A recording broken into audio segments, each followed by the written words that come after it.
Welcome to our webinar about recurrent neural networks. Before we see how computers can learn to read, I would like to briefly introduce myself and our company dida. My name is Fabian Gringel. I studied mathematics and philosophy in Bochum and Berlin, and I've been working as a data scientist at dida since 2018. In this time I've mostly focused on projects in the area of natural language processing. dida is a company based in Berlin that develops machine learning software for workflow automatization.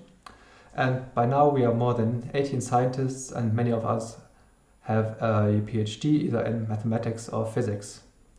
And we have worked successfully on more than 20 machine learning projects already. We specialize in projects in the areas of computer vision and natural language processing. Computer vision means extracting information from image data, and the images, for example, can be satellite images or also technical drawings.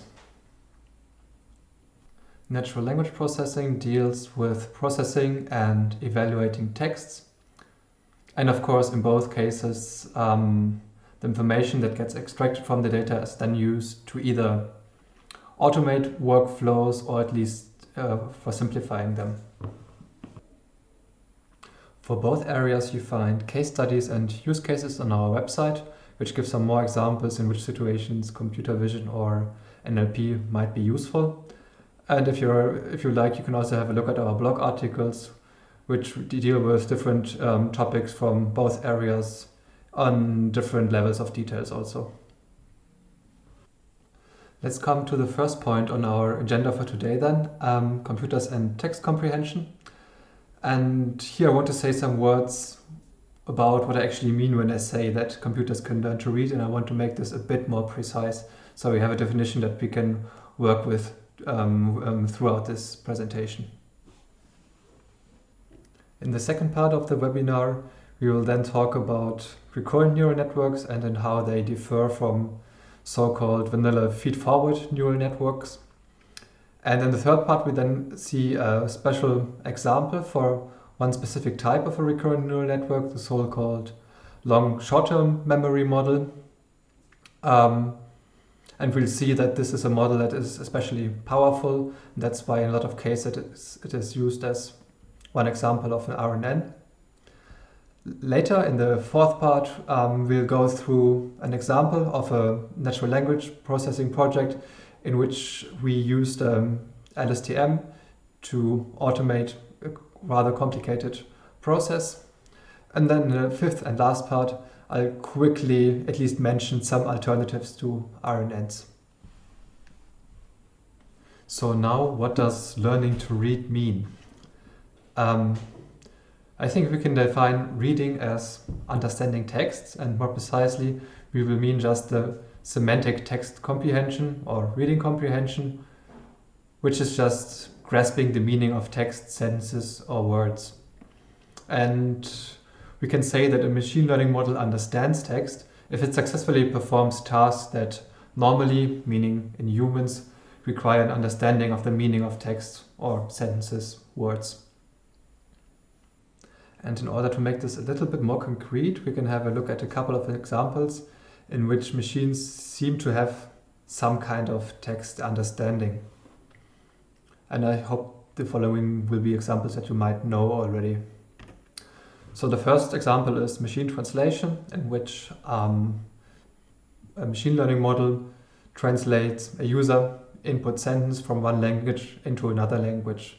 For example, here we have this German sentence: "Dies ist ein deutscher Satz, bitte übersetze ihn ins Englische", and we get the English translation. This is a German sentence, please translate it into English. And obviously, from a human being at least, we would expect that that he understands the German sentences in order to be able to translate it into English. A second example are spam filters, which automatically detect junk emails that you probably don't want to read and which might be even harmful in some way. And also in this case, usually a human would have to read what's written in the email and understand the words and sentences in order to find out that maybe you don't want to click on the links. The third example are automated question answering services, like the one, for example, that's also used in the Google search engine.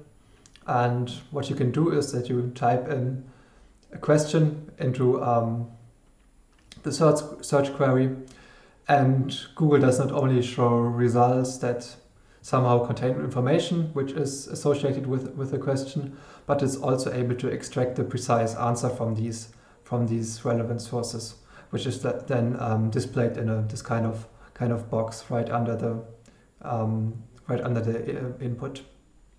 And we also have a webinar on precisely this topic. So if you're interested in that, you can also watch that webinar in which we explain how this works in detail and how you might be able also to add this question answering functionality to your search engine. Let us quickly have a look at the fourth example, the analysis of rental agreements. This example works as follows. A user can upload a rental agreement, and then a text recognition or OCR software extracts the text from the, well, probably scanned or photographed contract document. And this text is then automatically evaluated by a machine learning model, by an AI, which then tells you which parts of this contract are legally valid and which are not, and which consequences this might have for the tenant. Okay, so let's get a bit more technical now and have a closer look at the machine learning models behind those examples we have just seen. So let's have a look at the models which actually allow software to learn to understand texts well enough to, for example, translate them to another language. And I think for the following it will be useful to consider some kind of lead example. And let's imagine the following situation. We want a model for text classification of online reviews, and we want to evaluate whether the reviews are positive or negative. So the job of the text classifier is then to just either say that a certain review is positive or negative, so to assign 1 out of 2 classes to each review. And we have some examples for online reviews here, although they're in German, but yeah, maybe it's enough to know that the first review praises the wooden train that you see on the right, and the customer says that he's satisfied with it and that it arrived on time. And the other customer says that he wasn't really happy with the quality, and he recommends to buy rather the ones from IKEA or Lidl. And of course, in the case of the first review, we would like our text classifier to understand that the customer speaks positively about the product and that the second customer is not happy. Well, so now in our example situation, what we want in the end is a neural network, or at least some kind of machine learning model that accepts texts as inputs and outputs, 1 of 2 classes, positive or negative. But as you might know already, what neural networks actually do is to take input vectors consisting of real numbers and to somehow calculate output vectors from them, which also contain of real numbers. So you have some kind of x as an input consisting of numbers and get a y as output consisting also of numbers, which does not yet resemble our situation in which we somehow want to do stuff with text. the neural net, this black box that you see in the middle here. This could be, for example, a feed-forward network, and feed-forward networks are more or less the simplest class of neural networks. And one specific example is the multilayer perceptron, which takes a number of input values, these x1, x2, x3, and then somehow calculates in two intermediary steps different values from them until it outputs a number of values in the end. Here we call these outputs y1 and y2. And the reason that these types of networks are called feed-forward is because the information flow only goes in one direction, from the left to the right, and there are no loops, or there's no way for a node on the left to get information from a node on the right.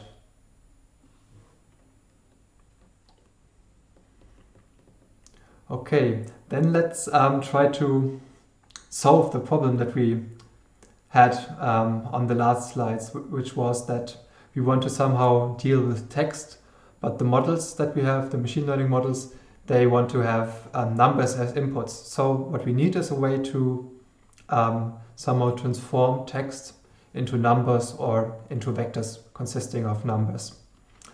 And one way of doing this, and actually quite a common one, is the so-called one-hot encoding.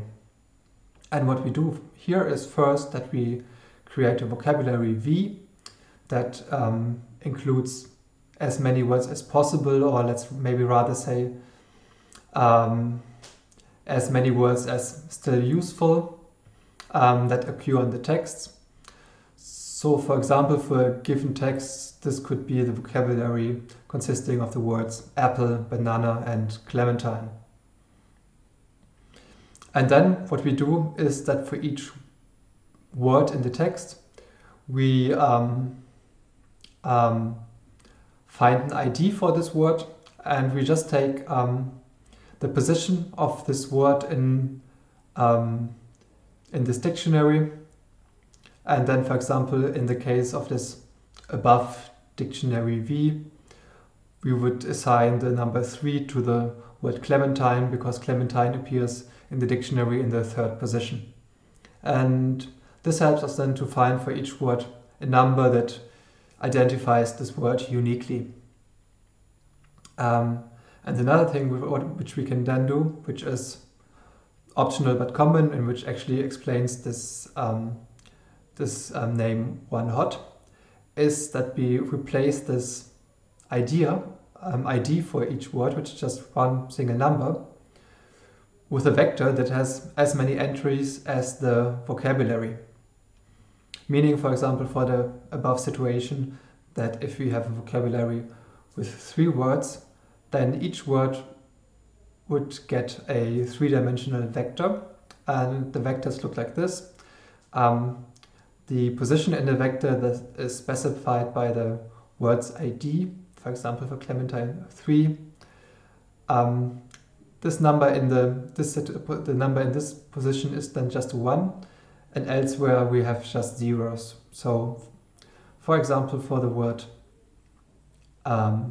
apple, we get the vector 1, 0, 0, and for the word clementine, we get the vector 0, 0, 1. And now actually we have transformed the text into vectors that we can do math with, and that we can feed into our neural networks. And it seems that we are now able to take a text, a review, translate it into the corresponding vector representations, like we have just seen before, and then input it to a machine learning model that we want to use as a text classifier, for example, the multi-layer perceptron that we have seen before. If you consider, for example, the sentence, I like the railway, I don't send it back, then we can represent this sentence by a sequence of 9 vectors, x1, x2, up to x1, each of which stands for one of the words in the sentence. Yeah, the question is now, how can we apply a multilayer perceptron to them? Probably the first idea would be that we can just treat the 9 different word vectors as independent inputs. So first we input the first of the vectors and let our model calculate a result, then the second, then the third, and so on. But there is an important reason why this might not be the best idea. If we treat these vectors independently, then the model would have to evaluate each of the words without knowing anything about their context. So, for example, in the above sentence, I like the railway, I don't send it back, we would get a model prediction for each of the words, and we would neither know what to do with these 9 predictions, nor would the model be able to consider the other words, giving the context for each of the single words. So it would, for example, have to predict the word don't without knowing what don't actually refers to, so what is actually negated by the don't. And I think it's quite obvious that this doesn't really make sense, so we should rather try a different approach. And one different approach, which is actually also used and is called bag of words, would be that we just add up all of the 9 vectors that we have. So we just calculate the sum of all those xi, and we take this single sum vector then as the input for our model. And there are indeed tasks where you can do this. I mean, there are examples where people did this very successfully and with good results, but it seems that this is not the case for us. So for what we want to do, this is probably not going to work, and let me quickly tell you why this is also maybe not the most promising approach. Let us consider a second sentence, which is nearly the same as the first one, but not exactly. So we have a second sentence, I don't like the railway, I send it back.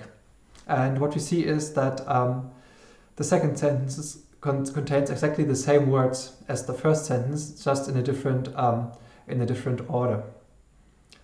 But now, if we add up all the sentence vectors, all the word vectors of the 2 sentences, then it will turn out that their sums are exactly the same, because if we add up the word vectors, the sum doesn't contain any information anymore about the order of the vectors. And so if we would use bag of words representations, our model would have to treat the sentence I like the railway, I don't send it back, exactly as it treats I don't like the railway, I send it back. And this might be a problem for us, because there might be many cases in which actually the exact position where the negation appears is very important for the overall evaluation of the review. And using this bag of words approach, we would always lose the information on the position of the negation. Let's have a look at a third try. What we could also do is that we just concatenate all word vectors. So instead of having 9 single vectors, each of the dimension of the vocabulary that we used, we would get then 1 single vector of the dimension 9 times the number of entries in our vocabulary by just concatenating the vectors. So we first write the vector x1 on top, then the vector x2 below it, and so on until we somehow inserted all of the 9 vectors into one very big vector. Well, of course, this is something that one could do, but as we see right away is that the number of dimension increases, and this has some negative effects. The first one is that then the input dimension depends on the number of words in the input text. For example, in the above case, it's 9 words, so the input dimension is 9 times the vocabulary size. But for a sentence of a different length, it would be a different input dimension. So if we had a sentence with 20 words, it would suddenly be 20 times the size of the vocabulary. And this doesn't really go very well with neural networks, which expect to get the same input size for every independent input. Also, our model wouldn't know anymore where individual words start and where they stop. So it would only see one very big vector consisting of, as we know, of different words. But the vector doesn't give any information anymore about which numbers still to belong to the vector of which word. So our model would have to learn for itself somehow how these word vectors got concatenated to this one very long vector. And this makes the situation unnecessarily difficult for the model. So we just had a look at 3 different approaches, and we're not really happy with any of them. Maybe we should think about what we actually want. The second and the third approach have somehow shown us that we do want to input the word vectors one by one. We don't want to somehow throw them together in a bag or add them up or just concatenate them. So in this respect, we want to do what we described in the first approach. But the thing is, we don't want these word vectors to be processed independently of each other. We have seen before that the multilayer perceptron is a feed-forward network.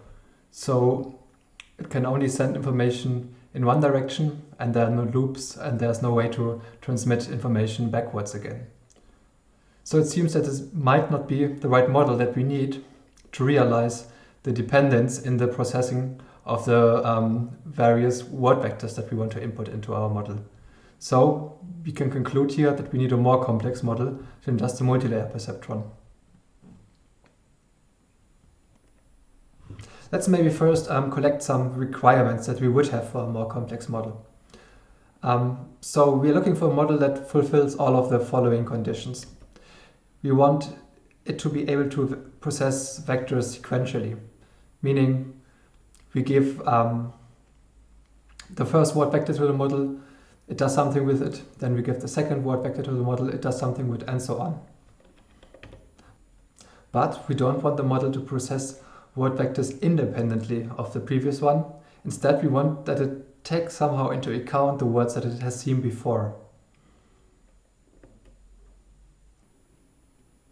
And there's one more requirement. We want our model to be able to deal with variable sequence lengths. So it should both be able to process a sequence of 7 words and of 13 words, or actually any length.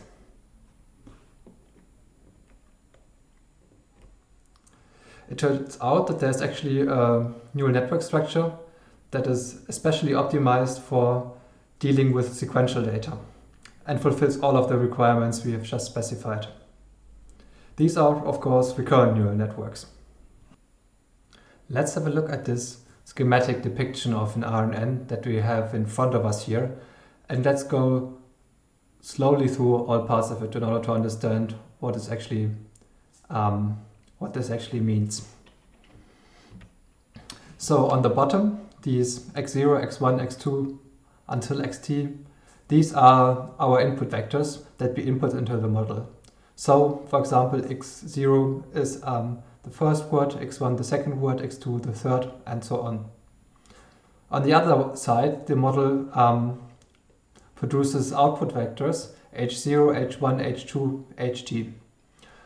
In at least this structure that we see here, for each input vector, we also get an output vector. In between, we have the neural network A.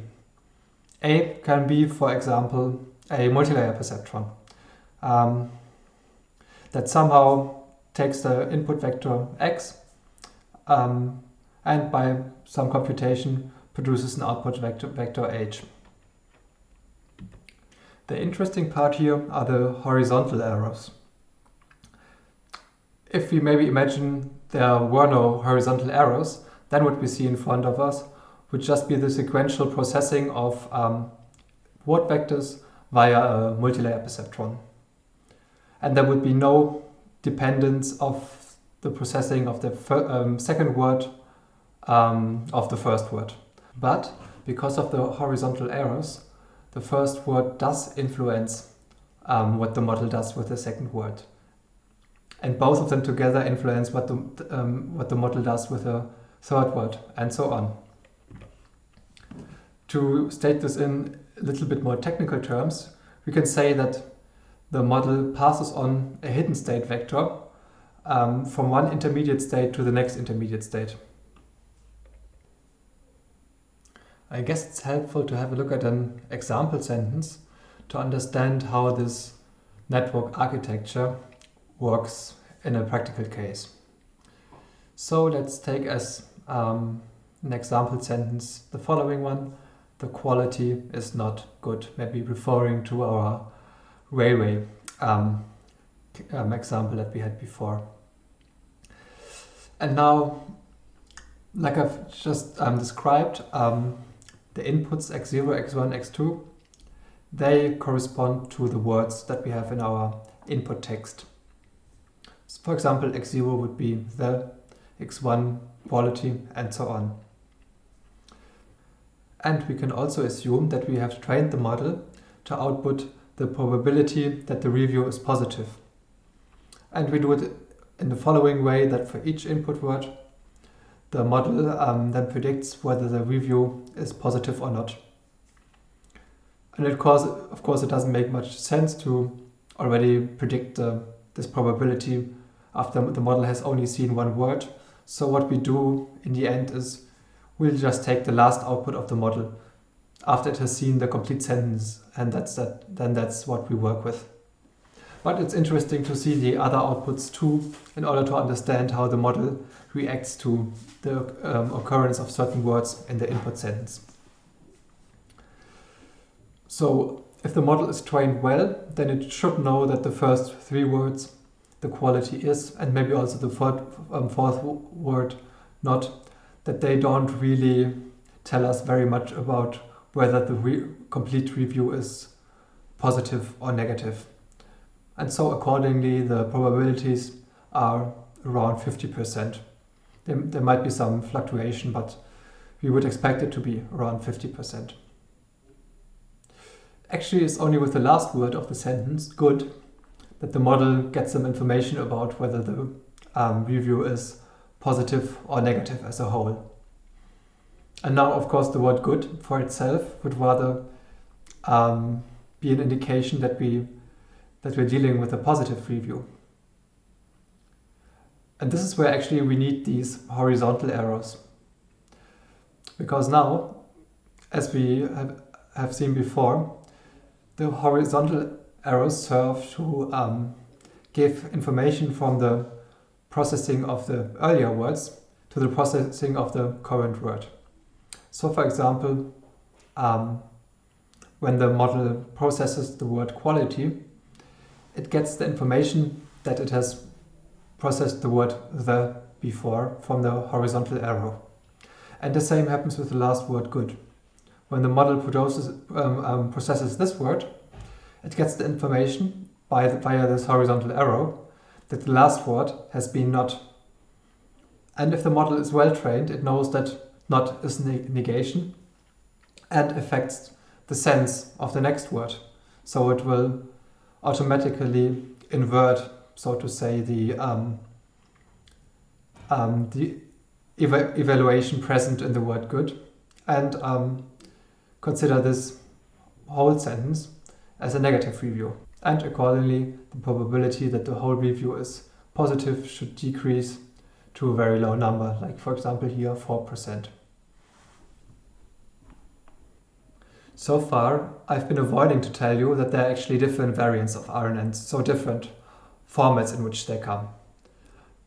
there's one, well, kind of degenerate form of a recurrent neural network, which is not truly a recurrent one because it's so simplified that it's actually just a multi-layer perceptron. Then there's a form in which we have only one input, but still want a sequence of outputs. And in this format, we still use these horizontal arrows to carry information forward, but we don't have a sequence of inputs that go with these arrows. These are, for example, used when you want to translate a picture, so an image, to text. You have one input image that goes into the model in the first step. Then, also still in the first step, the model produces an output, which is in this case a word, or a vector representing a word. And in the second step then, the model will generate a second word, but have no additional input. So the horizontal arrow in this example only serves to send the information about both the image and about what the word the model produced as the first word back to the state of the model to produce the second word, and so on. Then there's a version called many-to-one. That's actually very similar to what we have just seen. We have a sequence of inputs, but we only want one output. And as we have seen in this previous example, in some situations we only care about what the model outputs after it has seen the whole input sequence. And so what we can do is we just take only one output from the model after it has seen the full sequence. This is used for text classification, for example. And what we want to do is classifying reviews. This is one case of text classification. Then there's another architecture in which we both have a sequence of inputs and a sequence of outputs, but they're somehow kind of shifted. And this makes sense if we want outputs from the model only as soon as it has seen the whole input sequence, but we still want the model to output another sequence. So it's sequence to sequence, but with a special restriction that we want the model only to start outputting as soon as it has seen the whole input. And this is done, for example, in machine translation. So for translating a sentence, it's important to have seen the whole sentence before you try to translate it, because probably you have noticed yourself that if you try to translate a sentence word by word without, so to say, having a look at the rest of the sentence, then you quickly run into problems. So you only want the output as soon as the whole input sentence has been processed already. And the last version is the one that we've seen on the slide before, sequence to sequence, but without this time shift, like in the fourth architecture. This is used, for example, for video classification, where you want to label each individual frame with a label.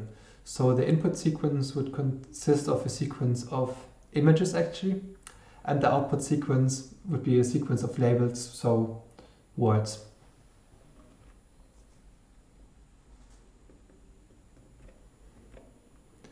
Yeah, so much about the basics of RNNs. Let me just add 2 points to the things that we have discussed so far. RNNs are suitable for all types of sequential data. So it's not only text, but also, for example, measurement series or videos that they are able to process very well. So as in text, you cannot get the meaning of the full text by just adding up the meanings of the single words, because the meanings of the single words depend on their context, so on the other words, and you have this kind of interdependency. Also for measurement series or video frames, you have these kind of dependencies, and that's why you probably don't want to process them with a multi-layer perceptron. In order for the RNN to actually deliver the desired output, it needs to be trained, of course, and that's something we didn't talk about so far, and also we won't talk about this in this webinar. If you know how to train neural networks in general, then maybe you're happy to know with knowing that for RNNs it actually works very similarly. You can use gradient descent together with backpropagation and thus train the model. However, there are some specific problems for this. So in many cases it's especially difficult to train RNNs, although it still theoretically works with the same methods as for example, multilayer perceptrons. But also for these specific problems, there are some solutions already.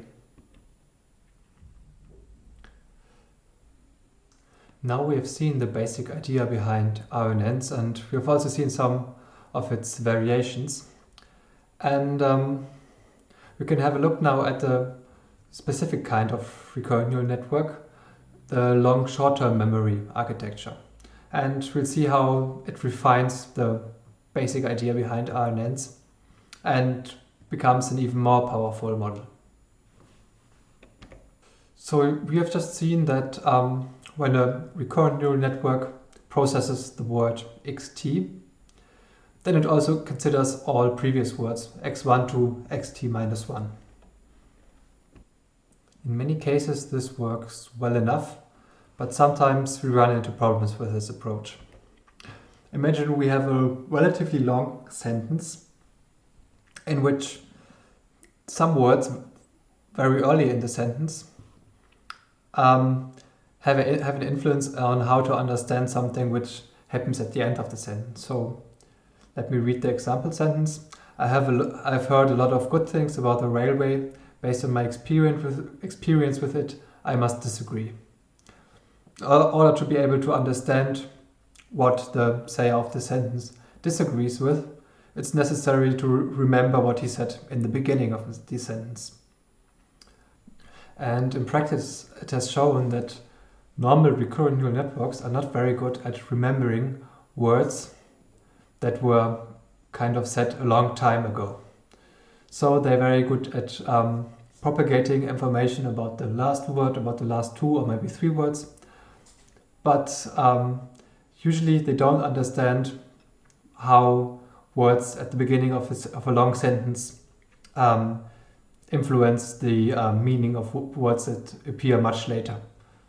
And the problem is that these hidden states that are propagated through the sequence are somehow not equipped with the information of the things that happened very early. So usually they only contain information about what happened in the last 2 or last 3 intermediary steps. And the LSTM was developed to solve this problem. So it's a bit more complicated recurrent neural network equipped with a mechanism to remember things that happened a long time ago. Before we come to the details of the LSTM, I would like to have a slightly more detailed look at the simple recurrent neural network. What we see here on the slide is basically the same RNN that we had a look at before already, just that now we have some more information about what happens in these blocks A. And what we see here is that, well, we still have an input vector xt at each intermediary step, and we still have these horizontal hidden state vectors that are propagated. But now we see actually what happens with them in detail. And what these arrows within the green box are supposed to tell us is that the input xt and the hidden state vector that comes from the left, they get concatenated to one longer vector and then sent into a machine learning model, which is called 10H here for Tangens Hyperbolicus, but we can just think of it as some kind of machine learning model, maybe again just a multilayer perceptron. This 10H then calculates an output vector from these 2 inputs, which is then in turn both used as the output vector for this intermediate step, and then called HT, and at the same time sent to the next intermediate step. And with this depiction of the simple RNN, we can see in a second how the LSTM makes this whole procedure a bit more complicated, and I will try to give some intuition on why it actually makes sense to make this a bit more complicated and what is achieved by it. So now we see the LSTM cell, and it might be a bit confusing at first, but we'll try to somehow make sense of it step by step. So first of all, we now see several of these yellow boxes in the green box, and all of them are different neural networks. We don't need to care about the differences. It's enough for us that they are neural networks and they take some input vectors and output processed vectors. All of the red circles are certain pointwise vector operations. So the plus is just the addition of two vectors. The cross is the pointwise, meaning element-wise, multiplication of vectors.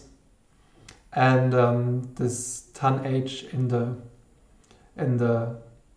this red circle is just applying a function element-wise to a vector. And just as before, the black arrows either mean vector transfer, concatenation, or copying of vectors. Probably one of the first differences we notice between this LSTM cell and the simple RNN cell before is that we now have two horizontal arrows between the green boxes. So we do not only propagate one hidden state vector, but kind of two of them. And indeed, the basic idea behind the LSTM cell is that we have an additional conveyor belt, or more formal cell state C, that transports information over long distances. For example, in our example sentence, this would be the words good things that were mentioned in the beginning of the sentence, and which the customer later disagrees with. And so in order to store the essential information from the beginning of the sentence and make them available at later stages, we have this conveyor belt propagating this throughout the whole sequence and making it possible to use this information later when it's needed. In order for the LSTM to put the relevant information on this conveyor belt and forget it again when it's not needed anymore, we have two gates. One for get gate and for unloading, and then later we'll see also a second gate for loading the conveyor belt. For the forget gate, the logic is as follows. From the previous cell state, we get both we get a hidden state vector ht-1, and also for this current cell state we get a new input xt. Then we have a neural network, sigma, which computes a new vector ft from these two vectors, meaning from the previous hidden state and from the new input. And this new vector is processed in a way that it's a vector all of whose entries are between 0 and 1. And then for this forget gate, we can use this ft vector to multiply it with the current load of the conveyor belt. So we multiply this ft vector with the vector propagated on the conveyor belt component-wise and get a new vector c prime t-1.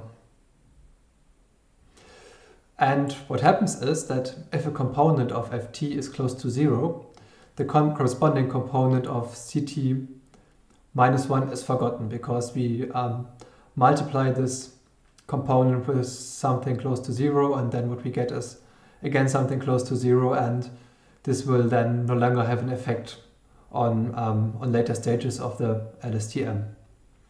But if a component of ft is close to 1, then multiplying it with ct minus 1 won't actually affect the corresponding component of ct minus 1. So we keep remembering this part of the load of the conveyor belt. And so the LSTM cell is able to use this forget gate to manage the load of the conveyor belt based on its new input and based on the hidden state of the previous cell. Of course, when we have a gate for unloading the conveyor belt, we need another gate to load it again with new content. And this gate is called input or update gate. And it works in a very similar way to the forget gate. So I don't want to go into the details here again, but what you might guess already is that we consider both the previous hidden state and the new input, and then decide what new load to put on the conveyor belt. Instead of spelling this out in more detail, I would rather like to show an example project in which we use the LSTM to solve a task from the area of natural language processing.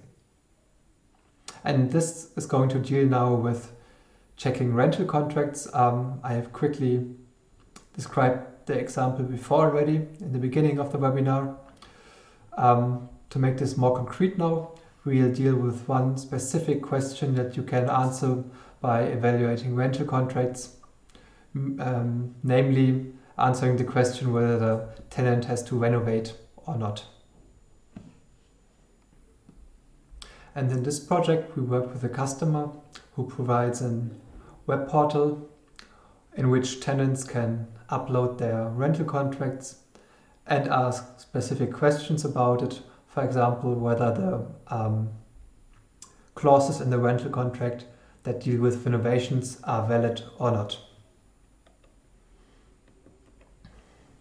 And the software that we have developed works in the following way. We start with an uploaded rental contract, which usually comes as a PDF file and was in most cases scanned by the tenants, or sometimes also taken as a photograph by the smartphone. And then first we use a text recognition software to extract the text from your document, and then apply a machine learning model on the text to test the effectiveness of the various clauses that we found in the contract. Then, based on the predictions of the model, we automatically generate an answer text that can then still be checked by a lawyer and sent back to the customer. The client then receives an audit report in which the original question is answered and also some more detail provided. And so to say, in the ideal case, the text in the answer is completely automatically generated by our model. But of course, if the lawyer is not happy with it or disagrees with the predictions of the model, he's able to modify the text. In order to automate the evaluation of rental contracts with respect to the renovation clause, we have developed the following pipeline. First of all, we extract the text via OCR, and then within this text, we try to find the relevant paragraphs and to minimize the amount of text that we need to consider in later processing. We find the relevant paragraphs by finding paragraph titles, checking the words in the titles, and employing regular expression rules. Then we take the text spans within these paragraphs and send them to an LSTM classifier. The classifier was trained on several hundred labeled documents and is trained to execute the task of classifying single sentences in one of 17 error classes. These error classes were defined by us beforehand and correspond to reasons that the clauses might be ineffective. So after the sentences have been classified by the LSTM, we know what the sentences deal with, and we are able, by again applying a set of regular expression rules, to find out whether certain portions of the clauses or even the whole clause are ineffective or not, and for what reasons also. And it's important that we know not only whether they are effective or not, but why, so that we're able to formulate an answer text that informs the tenant about the legal situation. Yeah, that's it for most of the webinar now. As a last point, I would like to mention that there are by now alternatives to RNNs. So for many natural language processing tasks, it's not an RNN, like for example the LSTM, is not the only option anymore, but there are some competitors now. By far the most important ones are so-called transformer architectures like Google's BERT, but there are also other ones. They use a mechanism called self-attention, and